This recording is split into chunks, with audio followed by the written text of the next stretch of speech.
तब भी हम में से कई लोग डाउटफुल थे कि कौन सी वैक्सीन लेनी चाहिए। एंड ये डाउट इतना कॉमन था कि इस बात को ministry of health and family welfare को अपने फ्रीक्वेंटली आस्क्ड क्वेश्चन के सेक्शन में आंसर करना पड़ा। उन्होंने कहा कि दोनों वैक्सीन के बीच कोई हेड टू हेड कंपैरिजन नहीं है, तो कोई भी एक वैक्सीन को दूसरे के ऊपर चूज नहीं किया जा सकता। दोनों ही वैक्सीन इन्फेक्शन को प्रिवेंट करने में और किसी इंसान को डिजीज के सीवियर स्टेट में जाने से बचाएंगी, और लॉन्ग टर्म में ये एल्डर सिटीजन्स या ऐसे पेशेंट्स जिन्हें ऑलरेडी कोई सीवियर बीमारी है उनको डेथ से बचा सकती हैं अगर वो इन्फेक्टेड हो जाते हैं।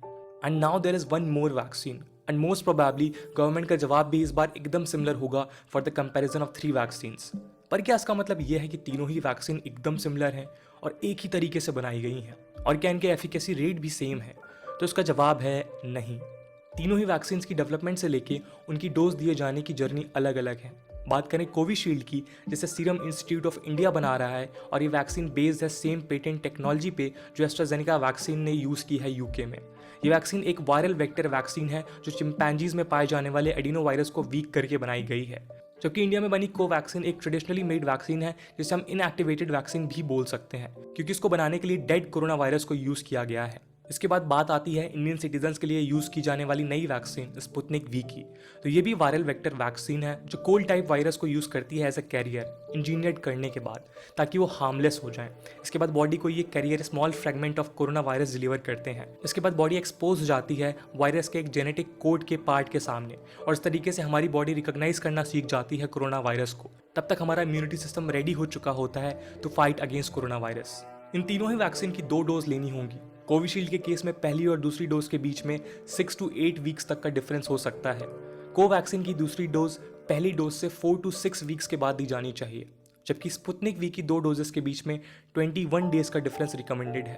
पर बाकी वैक्सीन और इस वैक्सीन की 2 डोजेस के बीच में कुछ डिफरेंस है। Sputnik V first and second dose के लिए 2 अलग अलग वेक्टर्स यानी कैरियर्स को यूज करता है। ये दोनों ही कैरियर कोरोना वायरस के डिस्टिंक्टिव स्पाइक को अटैक करते हैं। 2 अलग अलग वर्जन ऑफ वैक्सीन को यूज करने के पीछे का आइडिया ये है कि 2 डिफरेंट फॉर्मूलाज बॉडी को ज्यादा बेहतर तरीके से इम्यून करेंगे as compare to using the same version twice. Storage की बात करें तो कोविशील्ड और कोवैक्सीन को सिमिलर कंडीशंस में स्टोर किया जा सकता है, जो कि 2 से 8 डिग्री सेल्सियस के बीच में है। पर स्पुतनिक वी को लिक्विड फॉर्म में -18.55 डिग्री सेल्सियस की जरूरत होती है, जबकि ड्राई फॉर्म में इसे भी 2 से 8 डिग्री सेल्सियस तक की जरूरत होती है। प्राइसेस की बात करें तो सीरम इंस्टीट्यूट ऑफ इंडिया ने पहले कहा था कि स्टेट गवर्नमेंट्स को 400 रुपीज़ और प्राइवेट हॉस्पिटल्स को 600 रुपीज़ पर डोज देने होंगे, पर बाद में स्टेट गवर्नमेंट्स के लिए इसका प्राइस 100 रुपीज़ कम करके 300 रुपीज़ कर दिया गया। इसका मतलब स्टेट्स को 600 रुपीज़ देने होंगे एक सिटीजन के कंप्लीट वैक्सीनेशन के लिए, जबकि प्राइवेट हॉस्पिटल्स के लिए ये प्राइस 1200 रुपीज़ होगा। वहीं बात करें कोवैक्सीन की तो इसके प्राइसेस में भी चेंजेस आए हैं। पहले ये कहा जा रहा था कि स्टेट गवर्नमेंट के लिए इसके प्राइस 600 रुपीज़ पर डोज रहने वाले हैं, पर बाद में 200 रुपीज़ घटा के 400 रुपीज़ कर दिए गए। पर प्राइवेट हॉस्पिटल्स के लिए अभी भी प्राइस सेम रहने वाला है, जो कि 1200 रुपीज़ पर डोज है। स्पुतनिक वी के प्राइसेस अभी तक ऑफिशियली अनाउंस नहीं किए गए हैं, पर ग्लोबली इसका प्राइस लगभग $10 यानी अप्रॉक्सीमेटली 750 रुपीज़ पर डोज है। पर इसमें से हमको कितने पैसे देने होंगे?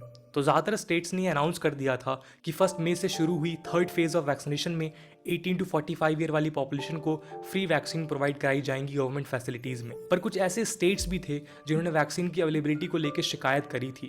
ऐसे स्टेट्स में वैक्सीन के प्राइसेस को लेकर अभी के लिए डाउट है। इसके अलावा प्राइवेट हॉस्पिटल से भी वैक्सीन है कि एफिकेसी रेट काफ़ी बढ़ जाता है अगर फर्स्ट एंड सेकेंड डोज के बीच 2 से 3 मंथ्स तक का गैप रखा जाए, और इसी वजह से गवर्नमेंट ने national expert group on vaccine administration की रिकमेंडेशन के बाद कोविशील्ड की 2 डोजेस के बीच का डिफरेंस बढ़ा दिया था। वहीं इंडिया में बनी कोवैक्सीन, जो इस वैक्सीन की रेस में एक लेट एंट्री है, उसने फरवरी के एंड तक अपने मेजर ट्रायल्स खत्म कर लिए थे, और इंटरम रिजल्ट्स और क्लिनिकल स्टडीज़ के अकॉर्डिंग भारत बायोटेक की कोवैक्सीन की एफिकेसी 78% है। इसके अलावा कुछ क्लिनिकल एविडेंसेस हैं जो सजेस्ट करते हैं कि कोवैक्सीन इन्फेक्शन की सीवियरिटी को और मोर्टेलिटी रिस्क को 100% तक कम कर सकता है। स्पुतनिक वी की एफिकेसी इन तीनों वैक्सीन में सबसे ज़्यादा है।